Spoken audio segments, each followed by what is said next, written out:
second half of today's program is, as I introduced it,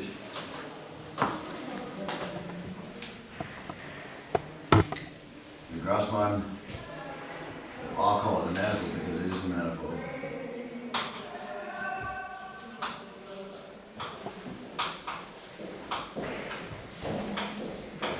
of a complex vector space.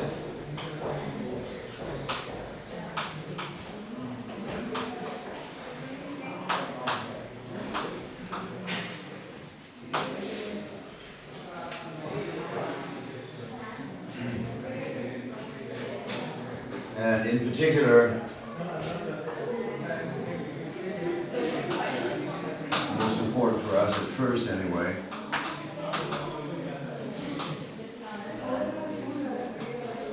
GR, the Grossman manifold, of one-dimensional subspaces. Just one-dimensional, that's the simplest thing. That's the simplest thing. This has a special name. It's called the projective space of B.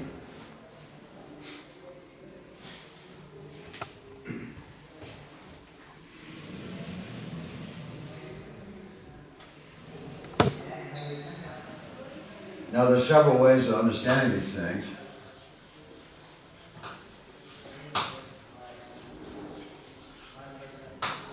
To start,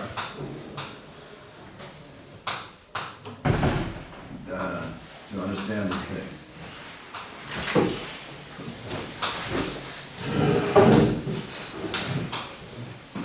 Say the Grossman.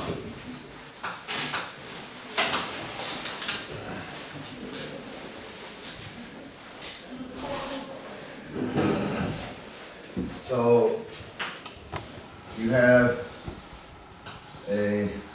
my little boxes here, V, say,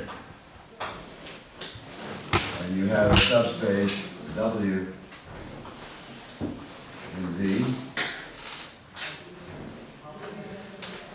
A big mistake that many beginners make, but it's what we're going to do here, is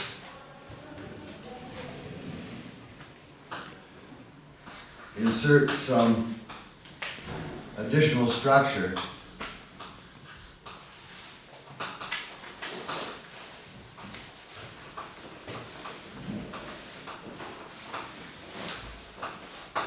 on W.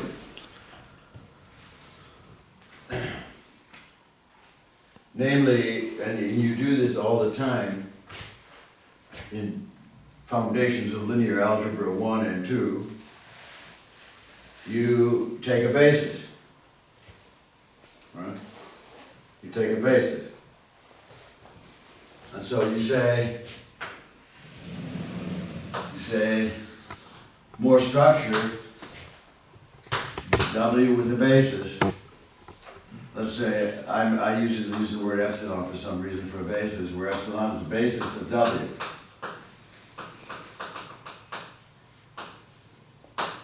Basis, an ordered basis of W. You see, that's the way you like, your friends in the applied sciences like to talk about, you like to talk about a matrix. And so if you have a subspace W and you have a basis and you have some linear mapping, I mean, you could talk about a basis. I mean, a matrix. And in fact, what you have here is a map from CK to W, which is an isomorphism. Isn't it true? Right? If you take a standard vector Z1 through Zn, you map it over here to some of Zi, Wi. Isn't it true? You take a basis, then every element of the vector space is a linear combination of that basis. Isn't it true? Right? So, let's say, just for fun, this is a marked, I'm borrowing some notation, this is a marked subspace.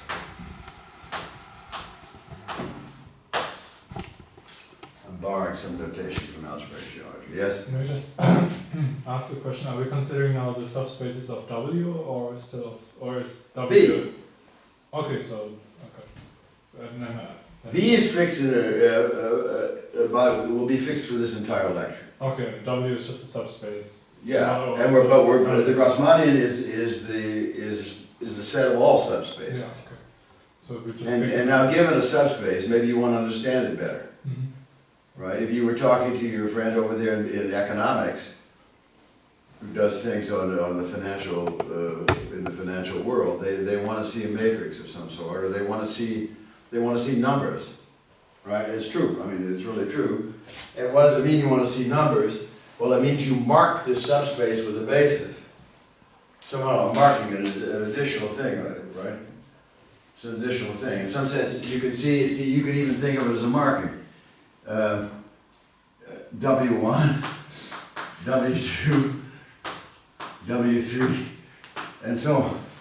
Right? You can think of it as some additional structure. But get it in your mind, it's additional structure. Okay? But it may help you to understand it, or to really maybe do some geometry here, so you mark it. So instead, we go to all I'm going to call it P, PK, is the space of marked subspaces.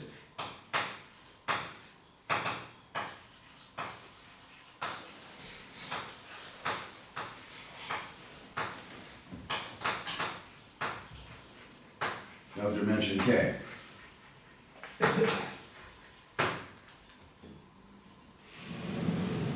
Right. So what you have is for every W with the basis, you have an identification of W with CK. Right. So some of you like basis elements, and sometimes it's very useful. So we mark these things. So you should look like this.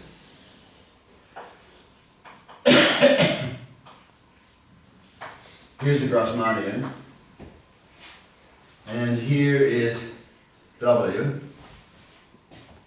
Yeah. And here is all W with a marking. You understand this picture? Fixed W, and then you look at all possible marked things. Right? So you have all possible identifications with CK. All possible identifications with CK. Upon here, W is an abstract substrate, and you take something up here, it's even better. It has a marking, and so it can be identified with CK. Here's another identification with CK, here's another identification with CK. Yes. Then you ask, if you have one identification with CK, so W with a marking here, and another one, how do you go back and forth between, say, from there to there? You change bases. You change bases. It's a different identification, right? Right? And the basis change is just a matrix. Right? So this is a change of basis. This is given by a matrix. Okay.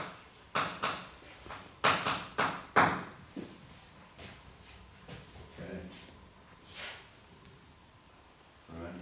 So that means that if you take any two things here, they differ by a matrix. So it means that you have a GLN, GLK action on the space P.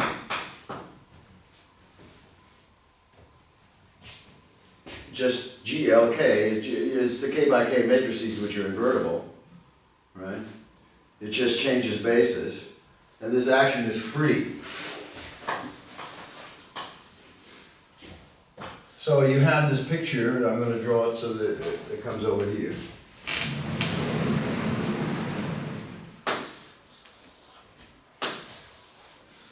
here's P, here's the Grassmannian,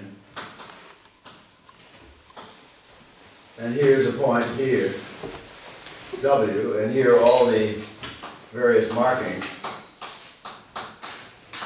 and different markings here. So the different markings are equivalent by a GLN action.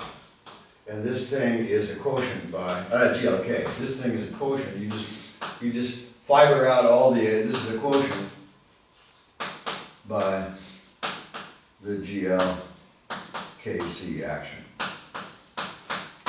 Now, isn't it true? You have two bases and they differ by something in GLK. So that means for all the possible markings, that's just an orbit of the GLK. So this is a GLK orbit.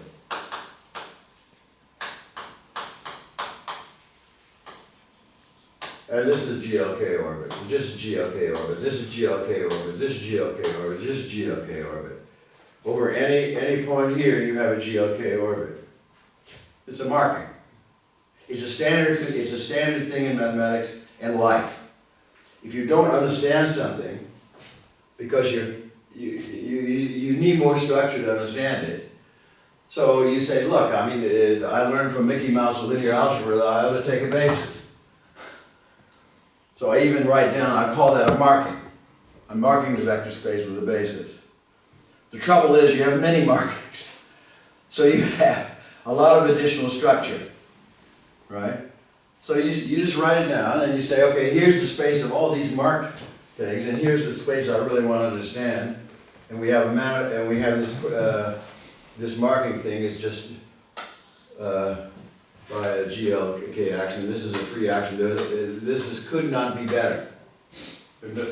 Yes. What does free action mean? Yeah, it means that if you have one basis, the mappings that preserve that basis exactly, only the trivial mapping. Right? I mean, you know this, if you have a basis E1 through En, and you have a linear transformation that maps that to E1 through En, that matrix is the identity. Yeah. Right? So that means the only thing that fixes a point is just the identity. That's what we mean by a free action. It has nothing to do with democracy in Hong Kong. Okay. But if you're at a university where you're going to get blown up or something. But that's a technical place. The place I go to in Hong Kong is safe. It's on the other side and it's up in the mountains. It's there. It's okay. Okay? Now this, you should think about this a little bit to make sure you really sort of understand what I talked about here. Because this is your first example, maybe. This is called a principal bundle. And again, OPIC plays a role here. This is a principal bundle. You see, it's a bundle because you have bundles of things over a point. Yeah. And what you have over a point is just actually a copy of the group each time. It's just an orbit of the group. Free orbit of the group. We learned this from physicist D. Packer. Crystal. In this case, the physicists consider these principal bundles all the time. And we realize in mathematics now they're very, very important and we use them all the time. So this is your first example of a principal bundle. Take a Grassmannian of stuff, take a subspace, and then put more structure on it. You have a principal bundle which in principle might be easier to understand. You understand that, and then you define the Grassmannian as just this quotient in this map. Okay. Okay. Now, Grassmannian of V. Let's just for fun look at this in the concrete example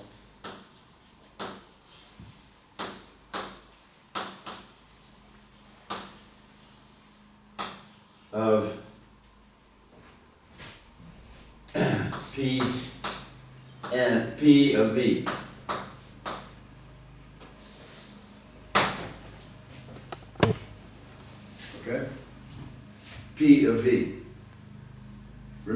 P of V is.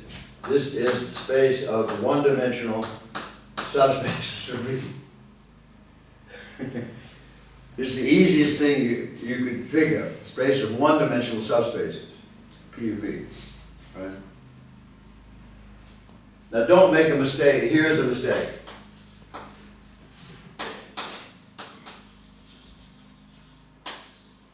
Well, you take, here's V is a blackboard, and here's the 0, and V has a canonical point at 0.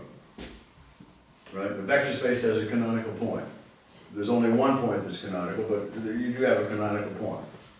Then you just take something over here, which is a complex line, and you think that that is a one-dimensional subspace. But it is not, because it does not go through 0. So this would be an example of what we call an affine line. It doesn't go through 0, but if you parallel transport it back to 0, it goes through 0. So this would be its parallel line. So this would be a one-dimensional subspace.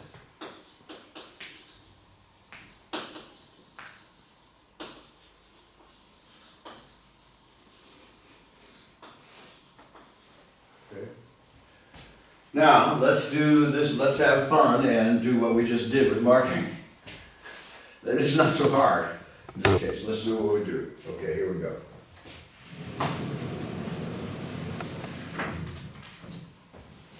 Okay, so let's look at marking as above.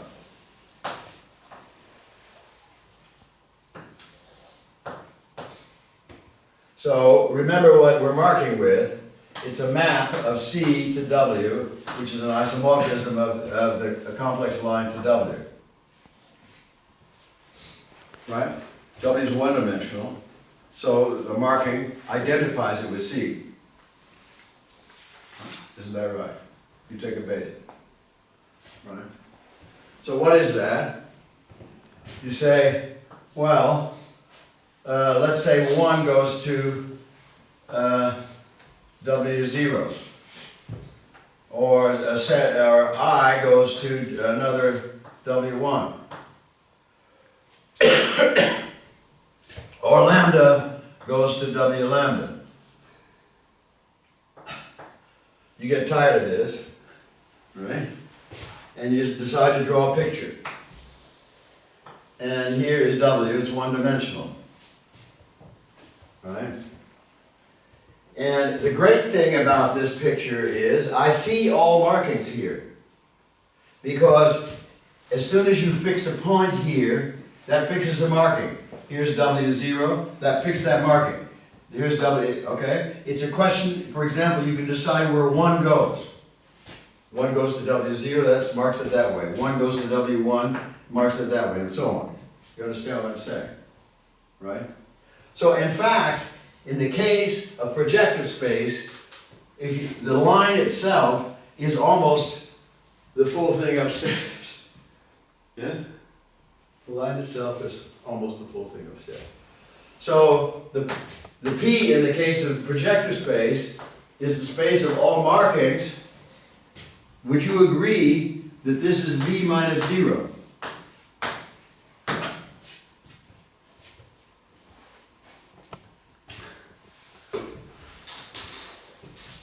Isn't it true?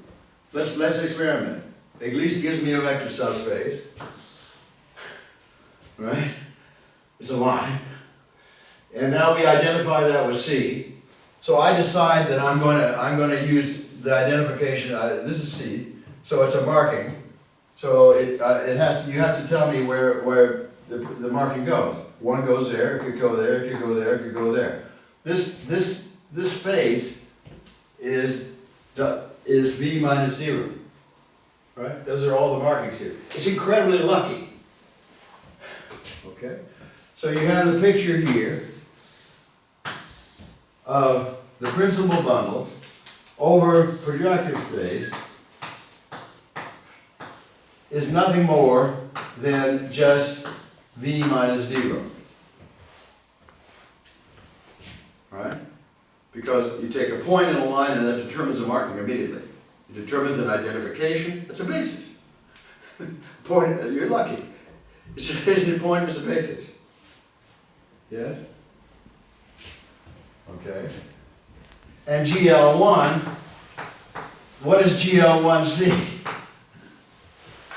Don't be afraid to write down trivia. This is invertible 1-by-1 matrices. Right? They can't be zero. It can't be zero. So this is C star.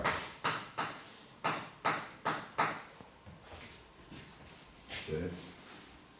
Right? So the principal bundle, all the markings are just the orbits of C star on B minus Z. And now that's the picture. And you will not get a better picture from anybody else. That is exactly what you should think. Okay? Now I'm going to tell you that that's in some sense a picture that I don't like. Because over here, I have V. Yeah? And I have to, here's V, I have to take out 0. And then all the markings for this line, I identify just with all the points in the line minus 0. All the markings in this line, I identify with all the points in this line minus 0. All the markings in this line, I identify with the point, with the line minus 0. These are the markings. And the change of markings is given to you by just multiplication. If you have one marking W0 and another marking W1, then W0 is equal to some multiple of W1. It's the same. It's just change of basis in dimension 1. Change of basis in dimension 1. So that picture that I have here is the same as this picture here. Isn't it true? Yeah? Okay, that's great. So, we have the quotient topology.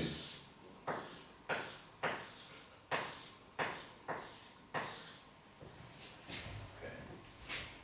You have the quotient topology, and you have the quotient setup. So, let's start again over here.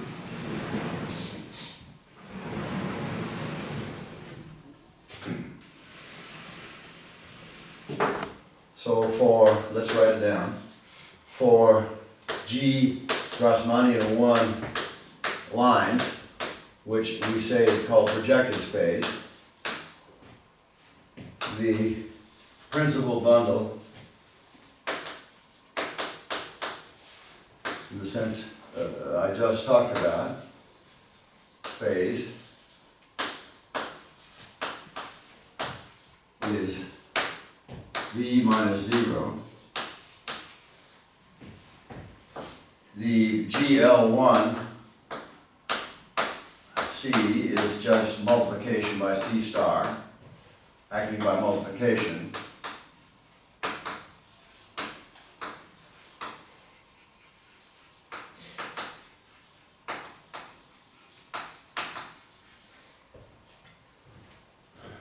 And then P of V is just the principal bundle space modulo this action.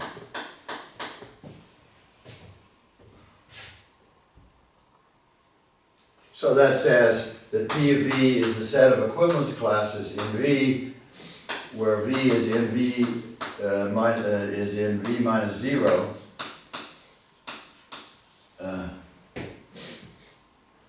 And the equivalence relation is V is equivalent to W if and only if they differ by a multiplication here, by change of basis, equals lambda W. I can't explain it better. Okay? You get it? It is a standard thing in mathematics to impose more structure so you understand it better, and then mod out by that structure. You know it throughout your lives in mathematics. If you take if you take the integers and you look at pairs of integers, and maybe you take out 0 here, and you look at pairs of integers, A, B, and you say, you're thinking of these things, and with your brain, here's a picture of my brain here, I'm thinking of this thing as A over B, right? That's what you're thinking of to get the rational numbers. So you impose Mohs structure, you just look at all pairs, right? Look at all pairs. That is a bigger space over the rational numbers, right? Now you look at all, so to speak, marked fractions, right? That means you take a choice of A and you take a choice of B. And the difference, as you see, by the way, is A times a number and B times is you multiply AB times some number, and that's the same thing as AB, is it not? It's the same construction precisely as projective space, right? Modulo a choice of basis, so to speak, for the rational numbers. Mod out by the action of this group here. The action of this group is, I don't know, it can't be 0, so I guess, you better not have 0 there. Maybe it's not a group, I don't know. Right, it's not a group, but it's good enough. Yeah, so it's very simple. You've seen it before. Impose more structure, understand the situation when you impose more structure, and mod out by that. Okay. Now,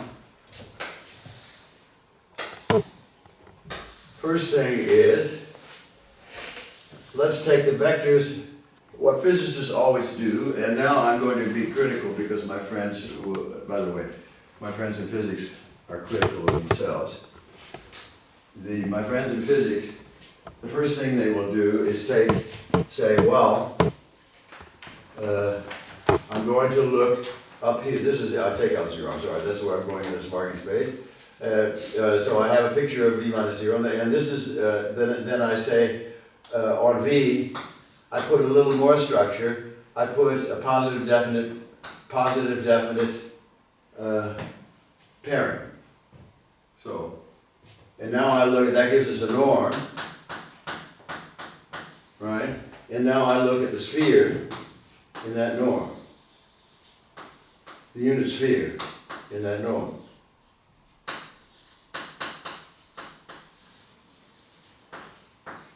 Okay? And this unit sphere, you got some idea that I'm choosing a vector of unit length in this unit sphere that really cuts down on this quotient. It really cuts down here, this vector of unit length. This is the I can always choose this vector of unit length in that thing. Right? Right? So, you know, when you're doing with this thing, you say, well, okay, that's too much for me. I'm sick and tired of this. I'm going to choose something so that A and B are relatively prime.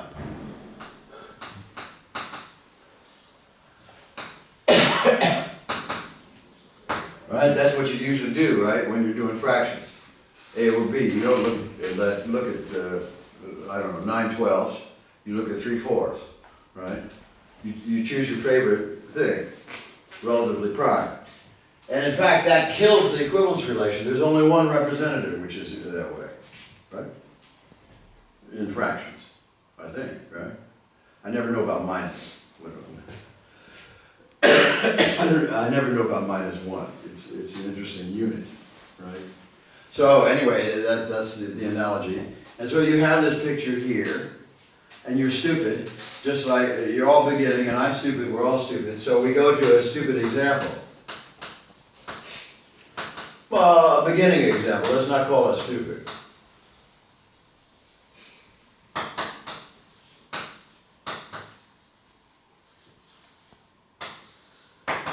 Let's say V is equal, let's say over the reals.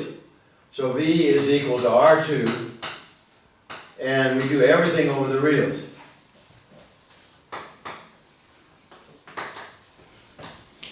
Over the reals. Right? So, yeah, so here's R2. here are various one-dimensional, here are the markings, the bases, you take that out. You take it out because you're looking at markings, right? And the marking, in each line, a non-zero element gives you a marking. So this is the space of markings. And the quotient would be P1, well, I'm going to write this, P of R2. P of R2, right? Right? And I told you should take a vector of length 1. So you take a vector of length 1, and you take a vector of length 1 here. And you say, hey, it's just like in fractions. I've chosen from this equivalence class a good marking. Right? A good basis. Do you see another one? Yeah, that's the trouble. Yes? That's the trouble, and that really appears, by the way, in physics. So this, you're really identifying V and minus V, right? So you can see here, in this case, this is S1, the circle, modulo plus minus the identity. Right? Yeah? And you can have fun, and you can see that this thing, believe it or not, is equal to the circle itself. So as a manifold, it's still the circle. This projective space is still the circle.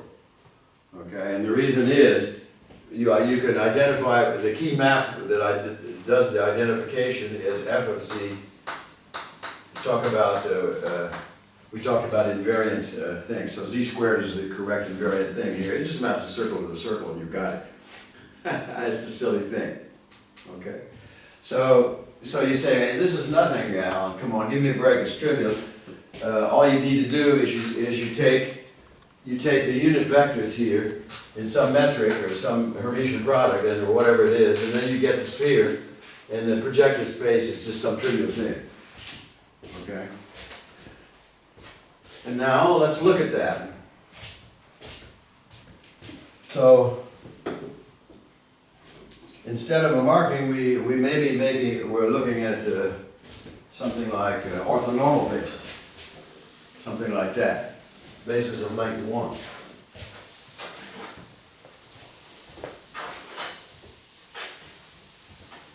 We're looking at more structures.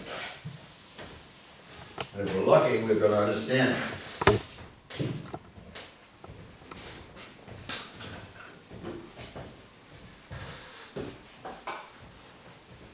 Let's try to do this in this case.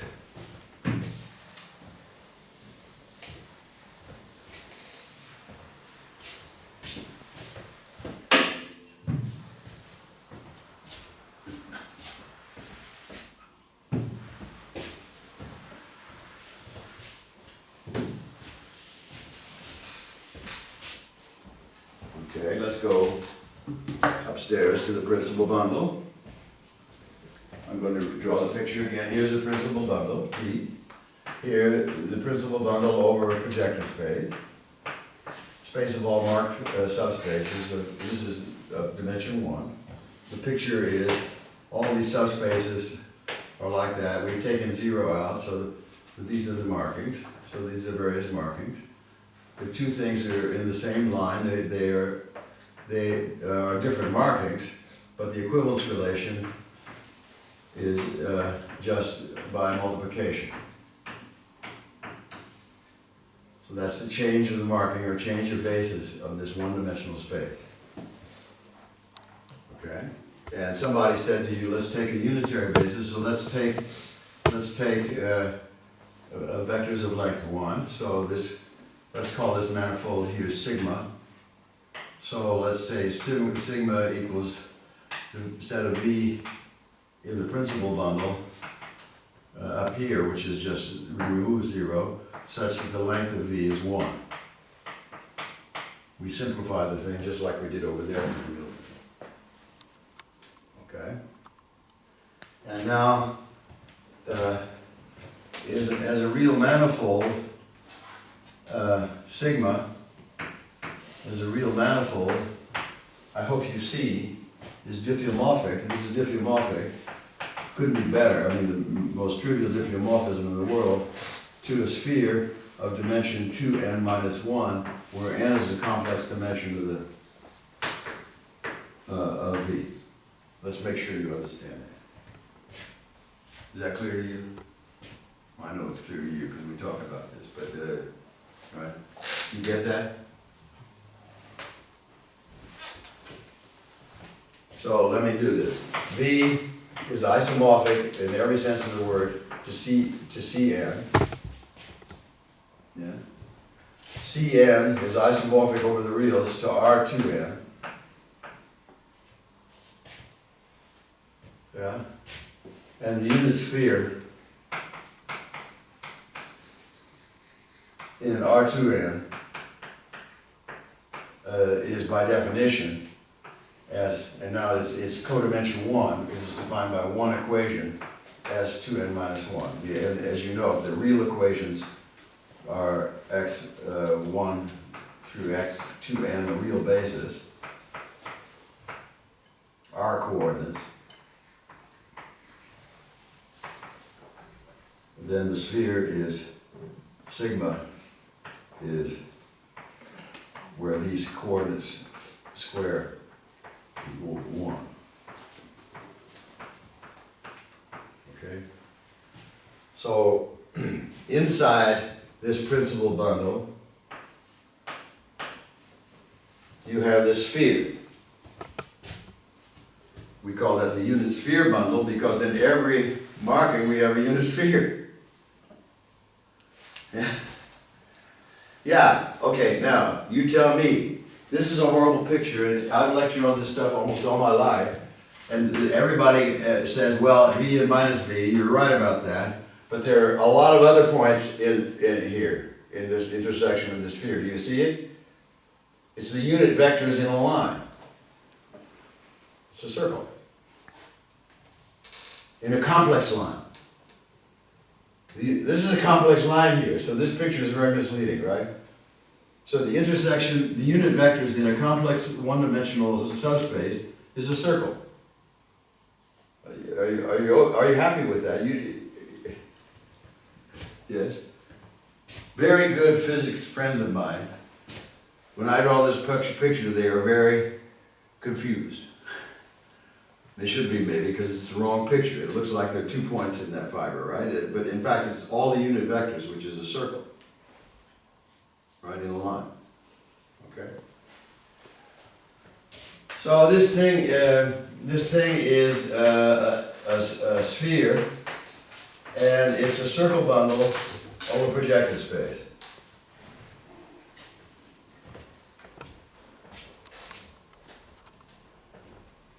It's in every fiber, it's the unitary. It's the basis of a unitary structure of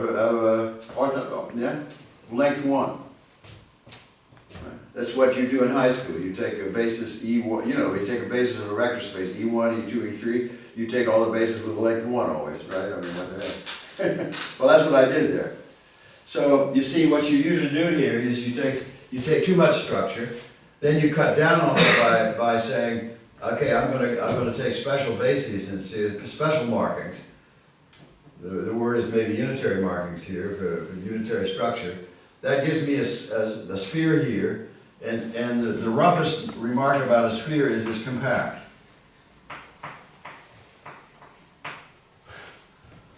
Right? I mean, the sphere is compact. Right? I mean, it's completely obvious. Is compact. And this is a wonderful fibration. It's an S1 fibration over projective space. This bundle for V two-dimensional, then sigma is the 3 sphere. And then if you have the bundle sigma over projective space, that I just explained to you, this is the 3 sphere, and this is a fiber bundle with fiber S1. I always write the fiber next door to it here. This is a fiber bundle. This is a fibration of S3 over the projective space. It's very interesting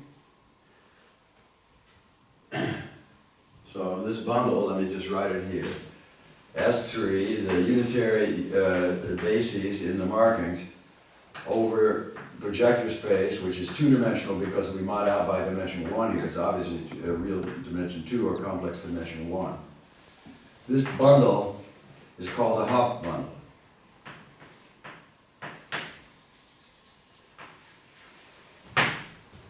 And I tell you, Heinz Hopf is more or less of my mathematical grandfather's generation. So that's not that long ago that people were trying to understand this bundle. And if you have a friend who claims he understands mathematics, well, tell him to, well, good, tell me about the Hopf bundle. Okay? All right? So, okay. But in any case, you take the quotient topology,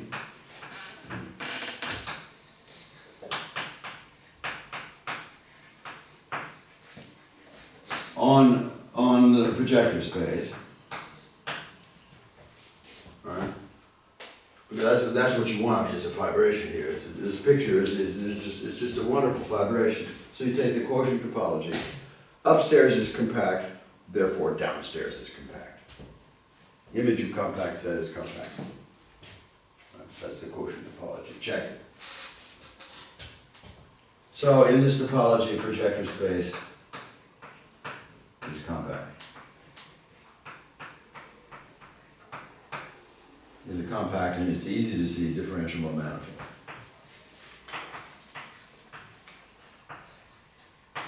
But of course, our goal is it should be a complex manifold.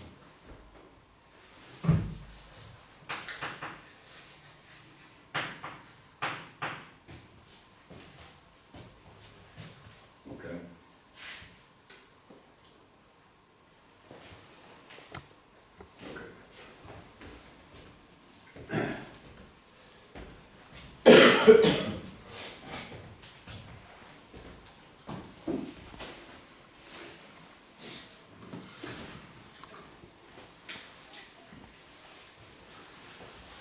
Okay.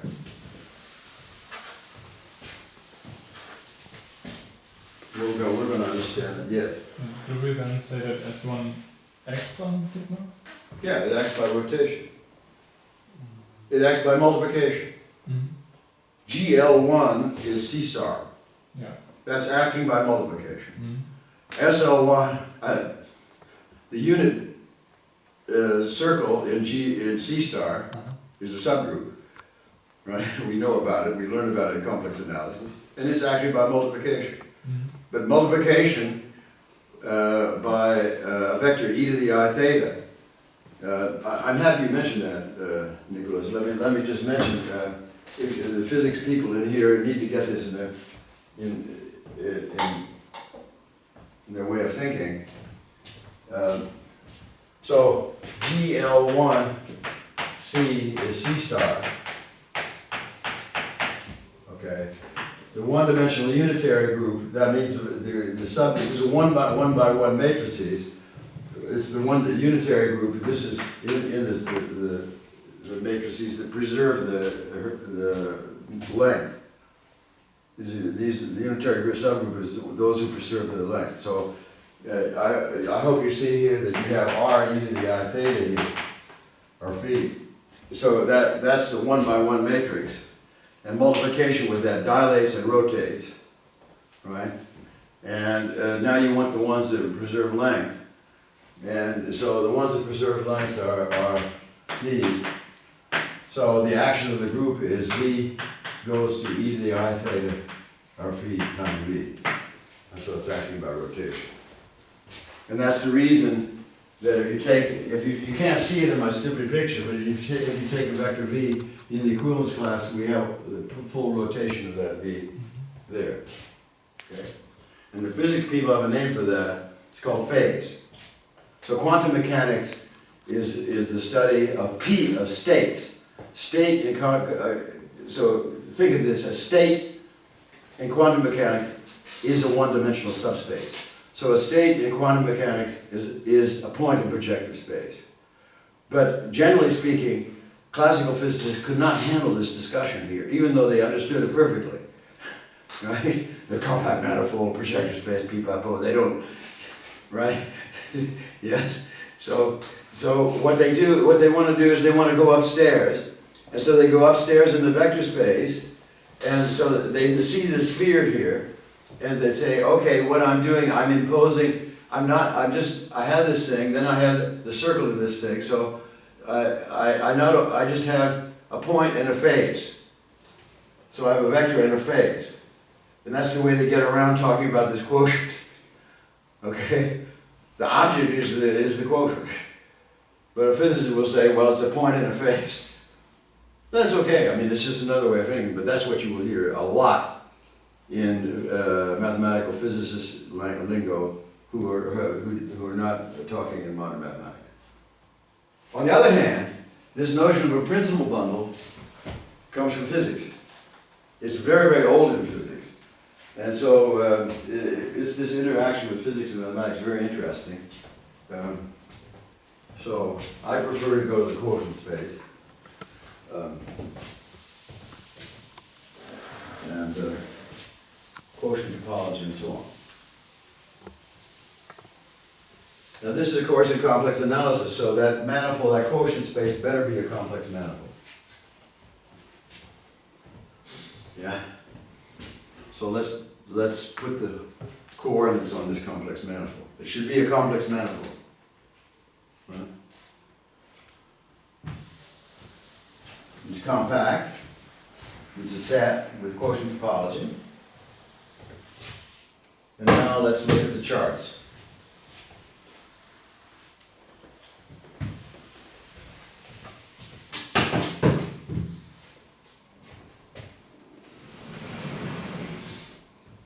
So, coordinate charts on P of V.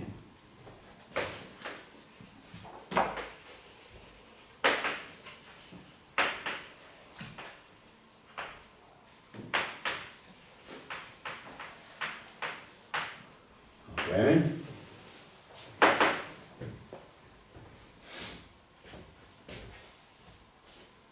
Watch. I take V, and I look in V at a hyperplane. Here's 0.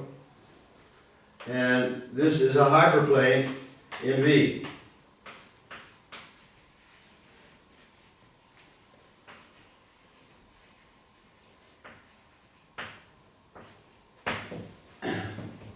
You've probably never heard that language called a hyperplane. So we talk about K-planes. A K-plane is a K-dimensional subspace. That's a K-plane. Yeah. A hyperplane, that's the biggest one, so you go hyper. It's the biggest one, it's codimension 1. Okay, defined by one equation. Okay? This is a hyperplane, and if you like, this hyperplane is defined by L equals 0, where L is a linear function on V. Some of you have not yet had serious linear algebra, so you may not have seen this note. That means the dual space, the linear space of linear functions. Okay? Every hyperplane, you know that. You learn, so recall high school mathematics. High school. I don't know whether you recall high school or not, but you talk about R3, and you have X, Y, and Z, right? And then you have L equal AX plus BY plus CZ, right? That's a list of all linear functions. And if you look at L equals 0, that is a plane somehow that goes through there. Right? That's a plane. It's codimension 1. So and any codimension 1 subspace is defined in that way. So I mean that's it, right? So this functional is not unique. If I multiply it by a number, you get the same functional. We should talk about that perhaps. All right. So you have a hyperplane. Okay? Now watch this. I'm going to move this hyperplane to any other place. Over here, I'm going to move it. Oh dear, that got in the way here. So I'm moving it here, over here. I'm moving it to an affine. I'm pushing it over. Right? Since this is a hyperplane equal to L equals 0, I could call this thing L equals 1. Why not? Just push it over there. You know that over here. In your high school math, I don't know, or maybe you push it over here to L equals 1. Right? The whole family of planes, if you take this linear function and look at the various level surfaces, you get the entire family of planes in R3. They don't intersect, they're all parallel. Right? So let's push it over here, ready? And now if I take, well, let's see, here is some line with, this is the line, and here are all the equivalent things, the markings in it. And well, you have all these lines in this, right? However, if the line isn't in this, then if it's not in that, if it's not in the hyperplane, in other words, if that functional is not 0 on it, that means that it sticks out.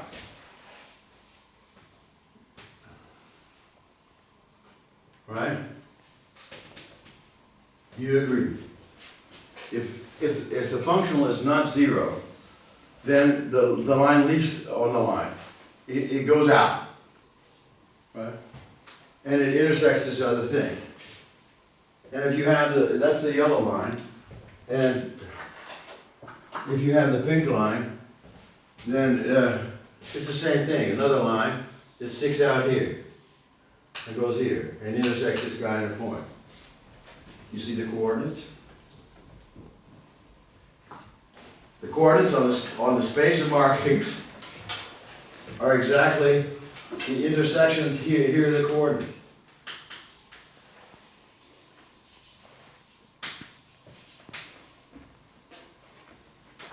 You get it? Right? Right. You have a line. Okay, I did something terrible. I removed the hyperplane. But for the lines that are not in the hyperplane, I can tell you exactly a coordinate. It's the intersection with that plane. Okay? Okay, well, okay. So then, what the Italians always did, they said, okay, that's the hyperplane. Let's say that's the open. So the open set U is the set of lines. Oh dear, here's the linear functional. Oh, the set of W. The W is the one-dimensional space, such that the W is not contained in the hyperplane. That's an open set. Right? That's an open set. Right? Do you agree that's obviously isomorphic to the hyperplane? Right? Because if the line is not in the hyperplane, I go over here and take the point, and that's the isomorphic. Another line's then that's that's isomorphic to the hyperplane. Right? Okay. Yeah. And which lines are we taking? Just one-dimensional lines? Say it again, please. Do we just take the one-dimensional lines, or also others? We're only in projective space now, so we're only talking about one-dimensional lines, and we really use somehow one dimension here. Yeah. But you can imagine an analogous discussion here for higher dimensional thing. Yeah. You take a linear function and you say, what is the generic line or one-dimensional subspace with respect to generic? Do you understand you need to learn what it means generic. In general, if you take this linear function and I say this line is in generic position with respect to that linear function, that certainly means that the linear function doesn't vanish on that line, because it says that if it vanished on the line identically, it would be a special line. Right? Isn't that true? Yeah. Yes? You get what I'm saying? No. You have to know in any situation what is generic. So if you give me a linear function, and I'm talking about lines, what are general, I mean, it's just for example here, I mean, you're worried about the abstract stuff. Here's some plane, and here's some plane P. Oh, it's bad notation, H, yeah? And now we're looking at lines. Now give me a break. If I fix X, H, ask me what's the general line with respect in this situation. The lines that are sitting in H are not general. They're very special with respect to X, H. Right? They're sitting in there. Those are very special. So we want to get an open subset. So it should be general with respect to this hyperplane. And general means they're not in it. It means they go out, it goes out. And then if it goes out, then it intersects a translate. And so this thing is parameterized by this translate. And so this is the same as this translate. And so we have an open covering of projector space by these things. So we have an open covering.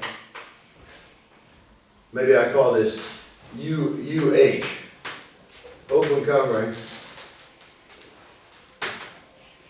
of projector space by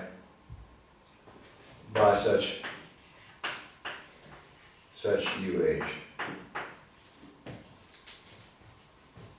Okay. Now I recommend the following exercise. Okay. For you to have fun. And we're going to look at P of C3. Okay? P of C3. And we're going to take standard coordinates, lines, axis Z1, Z2, Z3. Right. And we're going to have U of Z1. Those are the planes, so let me write it down. Those are generic planes. I'm going to write in this language, generic planes as above. So generic lines with respect to, let's call it H1, which is where Z1 is 0. So Z1 is 0 is this plane here. And so I'm saying all the ones that aren't in that. And then U Z2 equals generic lines with respect to H2 equals 0. H2, that's where Z2 equals 0. That's an open set. And generic lines with respect to Z3, that's where those that don't lie in the hyperplane Z3 equals 0. That's an open covering of P of Z3. Believe me, if you have a line, it's either and it's not generic here, that means it lies in Z1 equals 0. And if it's not generic there, that means Z2 is also 0. But if Z1 and Z2 is equal to 0, there's not much more choice for the line. It's just the Z3 axis. Okay? Yeah. So that's an open covering, right? And you see, as we've seen before, this is isomorphic in a very natural way to this translate. So this is isomorphic to C2. This is isomorphic in this translate to C2. This is isomorphic in this translate to C2. Okay? I told you, because look, you just translate these planes over, and this plane is this plane, for example. So if I take, let's make here is Z1 equals 0, and here's Z1 equals 1. That's the translated thing. So you see, this parameterizes this, and oh, I'm sorry, Z1 equals 1. This is just another copy of C2's in that fine plane. We just moved it over like that. So this is an open set like that. Okay. So the exercise is to check that this is an open one. Check that this is a covering.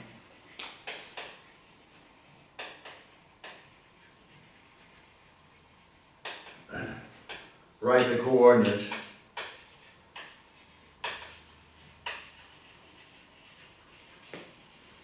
With change your coordinates.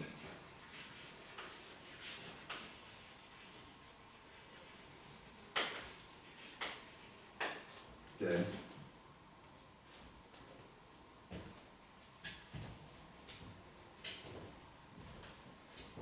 It's a very good exercise, okay? Now, this is all new for many of you, and so it's a very good exercise to take. Just, I think it's a very good exercise. P of C3 is big enough that it's pretty interesting. So you have 3 open sets just by the standard covering. That gives you a covering. Each open set is isomorphic to a copy of C2. And then you have change of variables between these C2. Right? And you will see this the most elementary possible changes of variables.